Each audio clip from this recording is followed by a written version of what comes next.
Good morning, welcome to the mini vlog. तर आजचा plan होता आमचा सिटीत जाण्याचा. आणि का कोणास ठाऊक आम्हाला कुठलीच गोष्ट सरळ साध्या मार्गाने मिळतच नाही. सिटीत पोहोचेपर्यंत या पोरांनी गाडीवर उभ्या उभ्या झोपून घेतलं होतं आणि समोर जन्माचं ट्रॅफिक सुद्धा झालेलं होतं. कसं बसं पार्किंग पर्यंत येऊन पोहोचलो. आणि इथे मला ही एक गोष्ट खूप चांगली वाटली की इलेक्ट्रिक बाईक साठी चार्जिंग पॉईंटची इथे सोय तरी होती. तिथून दगडूशेठ बाप्पाचं दर्शन घ्यायला गेलो तर ही दुनियाभरची गर्दी आणि ही जन्माची लांब लाईन.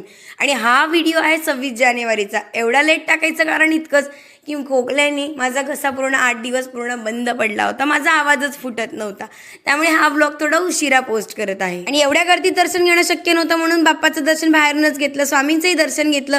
आणि लेकाच्या घशाला कोरड पडली म्हणून लेकी ते उसाचा रस पित होता आणि दुसरीकडे बाबाची खरेदी सुरू होती. मग दिवसभर काही खाल्लं नाही, पोटात कावळे ओरडायला लागले म्हणून नवऱ्याला जरासा मस्का मारत डेक्कन कॉर्नरला अंडा राईस खाण्यासाठी घेऊन आले. आणि मला जबरदस्त भूक लागल्यामुळे मी माझा अंडा राईस रिक्षा होती तिथे बसून आपला खाऊन घरी आल्यावर रात्री अचानकच पावभाजी बनवायचा प्लॅन झाला. आणि बराच उशीर झाला होता त्यामुळे आम्ही सगळेच पटापटा भाजी कट करायच्या कामाला लागलो. आणि नेहमी नेहमी आम्हीच का बनवावं आणि आमच्या तोंडाला जरा वेगळी चव मिळावी म्हणून हट्ट करून तिरा करूनच आज पावभाजी बनवून घेतली. आणि तशी त्यांनी पावभाजी टेस्टीही बनवली होती. आणि मग सगळ्यांनी एकत्र मिळून घेतली खाऊन. असाच होता आजचा छोटासा मिनी व्लॉग. भेटू उद्या नवीन व्लॉग मध्ये. Bye bye.